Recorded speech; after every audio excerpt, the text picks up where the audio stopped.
नमस्कार, जोहार। झारखंड देख रहे हैं आप और आपके साथ मैं हूं सोनाली सिंह। झारखंड एकेडमिक काउंसिल की मैट्रिक और इंटर की परीक्षा में केवल 12 दिन ही रह गए हैं, लेकिन बोर्ड की बैठक अभी तक नहीं हो पाई है। जीएससी के अध्यक्ष अनिल कुमार महतो का इस पर कहना है कि बोर्ड की बैठक में आगामी परीक्षा को लेकर तमाम नीति बनाई जाती है, लेकिन न्यूनतम 8 सदस्यों का कोरम पूरा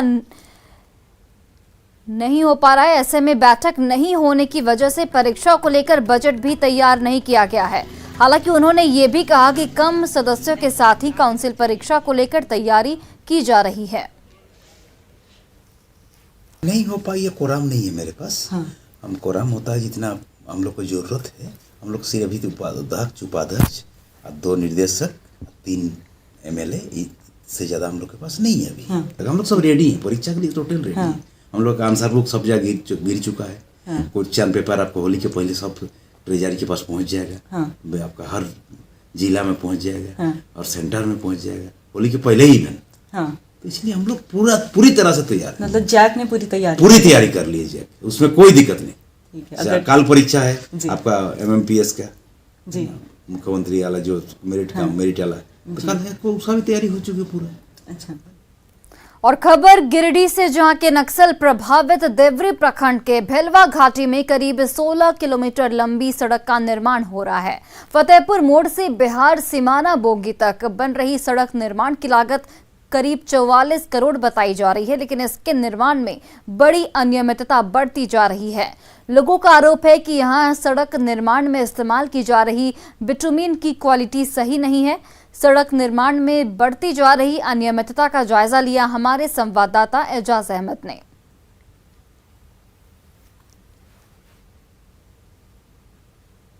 इस वक्त हम मौजूद हैं गिरिडीह जिले के अंतर्गत आने वाले नक्सल प्रभावित इलाका भेलवा घाटी में। आपको बता दें कि करोड़ों की लागत से, यानी अगर एग्जैक्ट अमाउंट की बात करें तो लगभग 44 करोड़ की लागत से यहाँ पर लगभग 15 किलोमीटर डिस्टेंस में सड़क निर्माण कराया जा रहा है, जो बोंगी सीमाना, बिहार सीमाना तक बनने वाला है। आपको बता दें कि एक बहुत ही उम्मीद के साथ यहाँ के ग्रामीणों के भारी डिमांड के बाद, वर्षों के इंतजार के बाद यहाँ पर सड़क निर्माण का कार्य करवाया जा रहा है, लेकिन काम करते ही यहाँ पे मामला कंट्रोवर्शियल होते हुए नजर आ रहा है, क्योंकि यहाँ पे जनप्रतिनिधियों से लेकर ग्रामीणों तक लगातार आरोप लग रहा है कि जिस तरह से सड़क निर्माण में जिस इंग्रेडिएंट्स का इस्तेमाल किया जा रहा है उसमें गुणवत्ता के साथ खिलवाड़ किया जा रहा है। इसका परिणाम ये लगातार सामने आ रहा है कि कहीं कहीं पैर से मारने से भी भरभरा कर वो टूट जा रहा है। और इसके पीछे सबसे बड़ी वजह ये बताया जा रहा है कि जो बाउंडेशन के लिए जो बिटुमिन का इस्तेमाल किया जा रहा है, वो बिटुमिन शायद थिकनेस में पतला है या तो फिर वो दूसरा क्वालिटी का है। इसी का सबसे बड़ा वजह हो रहा है कि वो बाउंड नहीं कर पा रहा है और पैर से मारते ही टूटने लग रहा है भरभरा करके। और ये एक जगह नहीं है, कई जगह भी देखा जा सकता है। क्वालिटी पूर्ण मेरे यहाँ काम हो, उसको लेकर के मैं बात कर रख रहा हूँ, जिसमें से हमें देखा गया जो PCC हुआ उसके बीच में रड मात्र 100 से 150 फीट मात्र डाला गया है बीच में, जिसका मेन मकसद होता है, जिसका मेन काम होता है दोनों तरफ के जो पैलेट्स हैं उसको कंबाइंड करके रखना, लेकिन वो नहीं दिया गया है। दूसरा जो हमको दिख रहा है कि 2 कलभट पुराना है ही है और उसी में PCC कंप्लीट रूप से ढाल करके निकल गए हैं ठेकेदार। और तीसरा जैसा हमको दिख रहा है ये अलकतरा बहुत कम मात्रा में दिया जा रहा है। इसमें गुणवत्ता शब्द जो है सो अपने आप में एक बहुत महत्वपूर्ण बात है, जिसे लोग मानते हैं। ग्रामीण लोगों का जो आरोप है, इस आरोप को मैं बर्खास्त नहीं करता हूँ, आरोप को मैं मानता हूँ कि लोकतंत्र जो होती है ना, इसके अंदर आरोप लगाना, धरना प्रदर्शन करना ये कॉन्स्टिट्यूशनल राइट है, ग्रामीणों का ये करना जायज़ है। लेकिन गुणवत्ता की बात जहाँ तक है, ये बात हमारे कंपनी के भी टेक्निकल पर्सन यहाँ कार्यरत हैं, 3 गो इंजीनियर, और डिपार्टमेंट भी लगातार देख रेख यहाँ करता रहता है। ठीक है, इसलिए गुणवत्ता की जो बात है वो गुणवत्ता में कहीं कोई शिकायत नहीं है। और वहीं जामताड़ा में नारायणपुर प्रखंड का पबिया टीचर्स ट्रेनिंग कॉलेज अपनी बदहाली पर आंसू बहा रहा है। सरकार और विभाग की अनदेखी और संवेदनहीनता से पूरा भवन खंडहर में तब्दील हो चुका है। भवन की खिड़की और दरवाजे गायब हो चुके हैं। 1960 में स्थापित पबिया शिक्षक प्रशिक्षण संस्था में बाहर से भी आकर अभ्यर्थी शिक्षक बनने की ट्रेनिंग लिया करते थे, लेकिन सरकार की ओर से पर्याप्त संसाधन मुहैया नहीं कराए जाने से 14 एकड़ में फैला संस्थान बंद हो गया है और इसके कमरे खंडहर में तब्दील हो चुके हैं। डीओ ने भवन की राशि आने और निर्माण कार्य जल्द शुरू होने का भरोसा दिलाया है। पटियाला ट्रेनिंग कॉलेज बंद है, यहाँ के लिए बहुत ही दुखद और बहुत ही खराब चीज़ है, क्योंकि यहाँ का युवा बेरोजगार जो है वो इनको शिक्षित मैंने डिग्री लेने के लिए बाहर का कॉलेज जाना पड़ता है और 1990 से बंद है। न इसका बाउंड्री भी नहीं टूट गया है, दीवार भी टूट गया है, इसका लकड़ी उकड़ी जो भी खपरेल सब गायब हो गया, उसको देखने वाला कोई नहीं है और न ही कोई प्रशासन उसके ऊपर कार्रवाई कर रहे हैं, न कुछ इसके बारे में सोच रहे हैं। न यहाँ का नेता भी, न यहाँ का विधायक, न सांसद कुछ उनको नहीं, इसके बारे में कुछ विचार नहीं कर। भवन बनाने हेतु राशि भी हम लोग को उपलब्ध हो चुका है और राज्य स्तर से इसका टेंडर प्रक्रिया पूर्ण होने के बाद भवन निर्माण का कार्य पूर्ण कर लिया जाएगा। उसके बाद हम लोग को जैसी आदेश मिलता है प्रारंभ करने का, तो हम लोग इसे प्रारंभ करेंगे। गढ़वा जिले में करीब 7,000 दुकान है, लेकिन केवल 700 दुकानदारों ने ही खाद्य सुरक्षा विभाग से लाइसेंस बनवाया है। खाद्य सुरक्षा विभाग की माने तो बिना लाइसेंस अगर आप खाद्य सामग्री की बिक्री करते हैं तो यह एक अपराध की श्रेणी में आता है। खाद्य सुरक्षा विभाग की ओर से लाइसेंस बनवाने के लिए दुकानदारों को जागरूक किया जा रहा है, जिसकी दुकानदार ने काफी तारीफ की है। इसकी जानकारी आम लोगों तक नहीं है कि इस सुरक्षा अधिनियम के तहत क्या कार्रवाई हो सकती है, जिसके कारण यहाँ के लोगों में, दुकानदारों में और यहाँ के ग्रामीणों में जागरूकता नहीं है, जिसके कारण आज तक यह स्थिति बनी हुई है। यह सरकार के द्वारा या गढ़वा जिला में यह कार्यक्रम चलाया जा रहा है।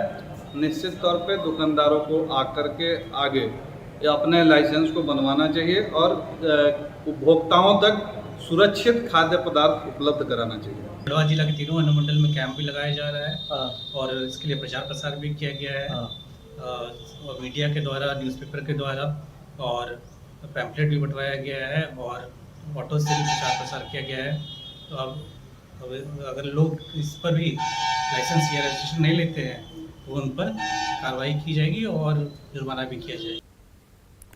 और गुमला में स्वास्थ्य सेवाओं के साथ ही सड़क की सुविधा बेपटरी दिख रही है। डुमरी प्रखंड के मिर्चाईपाट गांव में गर्भवती महिला को जब प्रसव पीड़ा हुई तो परिजनों ने एम्बुलेंस के लिए झारखंड हेल्पलाइन को फोन किया, लेकिन उस गांव में सड़क नहीं होने का हवाला देते हुए हेल्पलाइन ने एम्बुलेंस भेजने में असमर्थता जाहिर की। इसके बाद गांव के लोगों ने छत्तीसगढ़ सरकार के हेल्पलाइन को कॉल किया, जिसके बाद वहां से मदद पहुंचाई गई और एम्बुलेंस मौके पर पहुंची।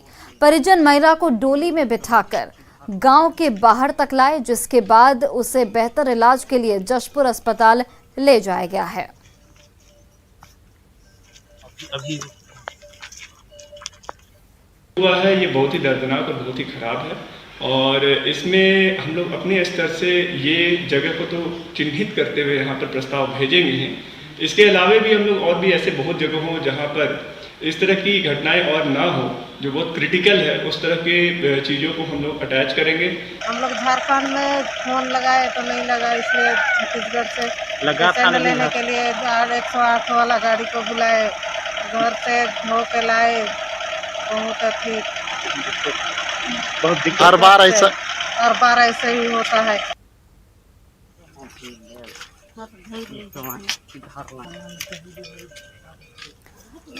तो आप दो तस्वीरें देखिए, इन दो तस्वीरों से साफ तौर से नजर आ रहा है कि किस तरीके से जो झारखंड की स्वास्थ्य और सड़क व्यवस्था है वो बेहद बदहाल है। और अब इस पूरे मामले को लेकर लगातार न्यूज़ 18 सवाल भी खड़े कर रहा है। सवाल उठता है कि मिर्चाईपाट गांव तक आखिर सड़क क्यों नहीं बनाई गई। सवाल ये भी कि कॉल करने पर हेल्पलाइन से मदद क्यों नहीं मिली। सवाल ये कि सड़क नहीं होने का हेल्पलाइन ने आखिर बहाना क्यों बनाया। छत्तीसगढ़ से जब गाड़ी आ सकती है तो जिले से एम्बुलेंस क्यों नहीं आ सकती, ये बेहद गंभीर सवाल है। सवाल ये कि मदद से इनकार करने वालों पर कार्रवाई कब तक की जाएगी। और सवाल ये कि पिछड़े इलाकों में कब सुधरेगी सड़क स्वास्थ्य सेवा, क्योंकि जो तस्वीरें निकलकर सामने आ रही है वो इस ओर इशारा कर रही है कि झारखंड में स्वास्थ्य और सड़क का क्या हाल है। चलिए बढ़ते हैं आगे। झारखंड लोक सेवा आयोग ने छठी जेपीएससी का संशोधित रिजल्ट शुक्रवार को जारी कर दिया। 326 अभ्यर्थियों के रिजल्ट जारी किए गए हैं। इसमें करीब 60 अभ्यर्थी ऐसे हैं जो पहली बार इसमें शामिल हुए हैं, जबकि पिछले रिजल्ट से 60 अभ्यर्थी जो अधिकारी बन गए थे वे मेरिट लिस्ट से बाहर हो गए हैं। अब उनकी सेवा समाप्त करने के लिए जेपीएससी कार्मिक विभाग को अनुशंसा करेगा, जिसके बाद उन्हें सेवा से हटाया जाएगा। हाईकोर्ट की सिंगल बेंच ने नियुक्तियों को यह कहते हुए अवैध करार दिया था कि विज्ञापन की शर्तों का उल्लंघन किया गया है।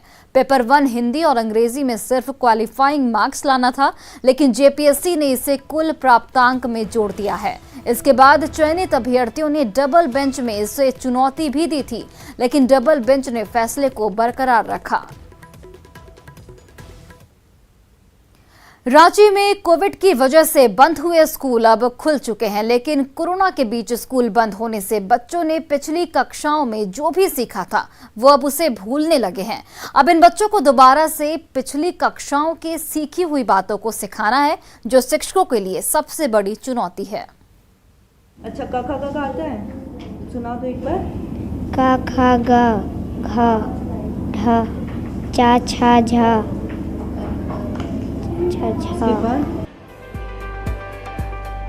पेंसिल से कॉपी पर क ख ग घ लिख रहे ये बच्चे नर्सरी नहीं बल्कि कक्षा 5वीं में पढ़ने वाले हैं।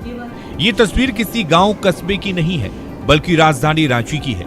बच्चों को क ख ग घ पढ़ा रही शिक्षिका का कहना है कि पिछले 2 साल से बंद पड़े स्कूल की वजह से बच्चों की पढ़ाई पर काफी असर हुआ है। कक्षा 5वीं के बच्चे बुक रीडिंग कर लेते हैं, लेकिन महामारी की वजह से ये बच्चे सब कुछ भूल चुके हैं। बच्चों को दोबारा ट्रैक पर लाने में करीब 3 महीने का समय लग जाएगा, क्योंकि इनका बेस बिल्कुल कोविड के कारण बिगड़ चुका है। ये बच्चे जो अभी अभी आए हैं बिल्कुल बुक पढ़ ही नहीं पा रहे हैं। तो हम लोग का यही कोशिश है कि इनको पहले बेस ही सिखाया जाए और उसके बाद इनका थोड़ा सा इम्प्रूवमेंट होने के बाद ही बुक इन लोग को दिया जाए। क्योंकि 5वीं कक्षा के बच्चे में तो देखा जाता है कि अच्छे से बुक रीडिंग कर लेते थे। ये 2 साल पहले के जो बच्चे थे, जो 5 क्लास में थे, वो हमारे स्कूल में बहुत अच्छे से पढ़ लेते थे। लेकिन अभी जस्ट जब 7 तारीख से इनको स्कूल खुला है तो हम लोग को बहुत चुनौती का सामना करना पड़ा। CDEFGHIIR।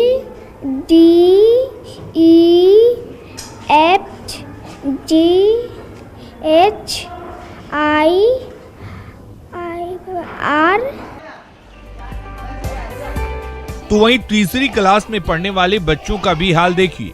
ये बच्चे ABCD तक भूल चुके हैं। बच्चों को किताबों को पढ़कर अर्थ समझने में दिक्कत आ रही है। पढ़ाई में गैप आने की वजह से उनमें अब वो तेजी देखने को नहीं मिल रही है। बच्चे करीब 2 सालों के बाद जब स्कूल आ रहे हैं तो मैंने एक एक क्लास को ऑब्जर्व किया जाकर कि बच्चों की क्या स्थिति है, पढ़ाई का स्तर क्या हो गया है। तो ये लग रहा है कि कहीं ना कहीं एक गैप काफ़ी लंबा हो गया है।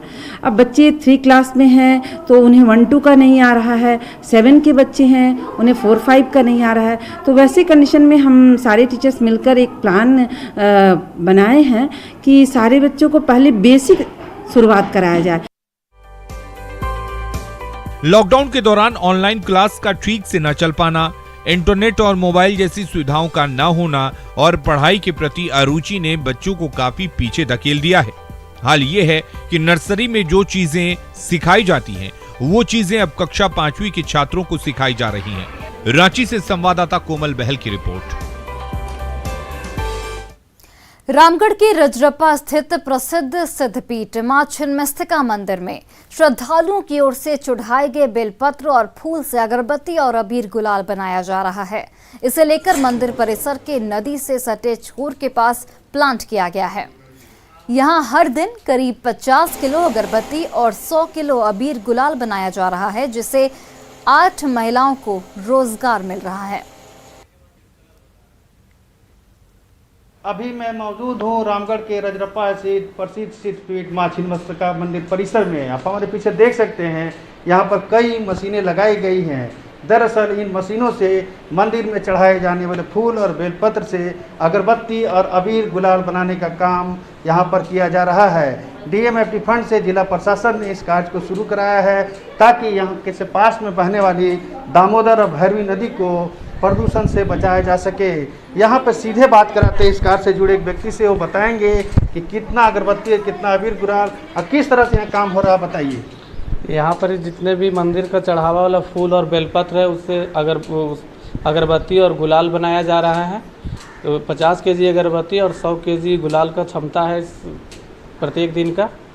और जितने भी फूल और बेलपत्र जो नदी में विसर्जित होते थे वो अब विसर्जित होने से बच रहे हैं। कितने लोगों को रोजगार दिया गया है? अभी 7 से 8 लोगों को अभी तत्काल रोजगार दिया गया है प्रत्यक्ष रूप से, और आगे जैसे ही हमारी क्षमता बढ़ती है हम और अन्य लोगों को रोजगार देंगे। तो आपने सुना अभी कई लोगों को रोजगार दिया गया। अब यहाँ सीधे यहाँ के पुजारी से बात कराते हैं। बताइए, पहले जो यहाँ पर फूल और बेलपत्र चढ़ाया जाता था उसे नदी में बहा दिया जाता, इससे क्या फायदा होगा? अब बहुत ही फायदा होगा। जो हमारे दामोदर और भैरवी जो प्रदूषित होते थे अब वो बच जाएंगे, और जो भी यहाँ के लोकल आदमी जो भी नदी से जो भी उनको जो भी दिक्कत होता था प्रदूषित से, अब वो नहीं होगा।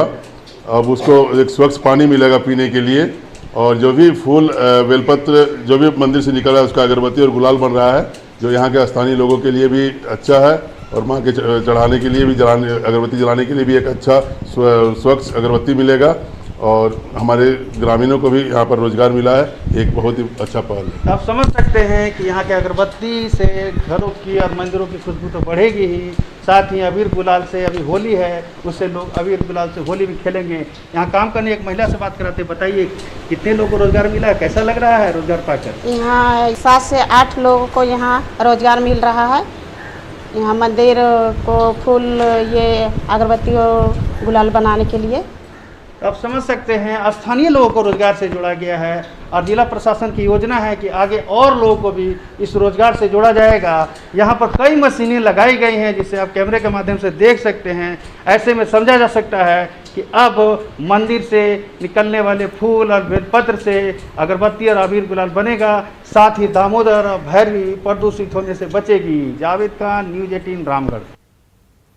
और देखिए, देवघर नगर निगम ने मछली बाजार की शुरुआत की है। इसका मकसद लोगों की परेशानी दूर करने के साथ ही मछली विक्रेताओं को कारोबार के लिए एक जगह मुहैया कराना है। देवघर के हथगढ़ बाईपास रोड में मछली बाजार की शुरुआत हुई है, जहां मछली कारोबारी साफ सुथरे वातावरण में थोक और खुदरा व्यापार कर सकेंगे। मछली बाजार की शुरुआत से विक्रेताओं में खुशी दिख रही है। यहाँ पे सब एक जगह है तो भीड़ भाड़ कम होगा लगता है, तो यही सुविधा होगा। मुनाफा रेट में, रेट का क्या, रेट का अभी तक तो पूछा नहीं, बस सेम जितना होगा। धीरे धीरे जानकारी जैसे हो रहे हैं वैसे आ रहे हैं। अभी धीरे धीरे कस्टमर तो बन रहा है, पहले से ज़्यादा भी बिक्री थोड़ा बढ़ रहा है। वहाँ से अच्छा है, रोड से बढ़िया है, यहाँ दे दिया जाएगा। सुविधा कैसा मिला आपको निगम के? सुविधा बहुत बढ़िया है यहाँ। चापाकल बना दिया, चापाकल 2 बन गया है, पानी होने का सुविधा है, सब सुविधा है, रहने का भी है ठीक। मतलब पहले रोड पर बैठते थे, अब यहाँ पे बढ़िया है। रोड से एक जगह मिल गया आप लोग, एक जगह मिल गया, बढ़िया है। झारखंड हाईकोर्ट के मुख्य न्यायाधीश डॉक्टर रवि रंजन रामगढ़ के रजरप्पा स्थित प्रसिद्ध सिद्धपीठ मां छिन्नमस्तिके मंदिर पहुंचे। यहां पर उन्होंने पूजा अर्चना की। इस अवसर पर रामगढ़ उपायुक्त माधवी मिश्रा, एसडीओ जावेद हुसैन और एसपी प्रभात कुमार प्रमुख रूप से मौजूद रहे।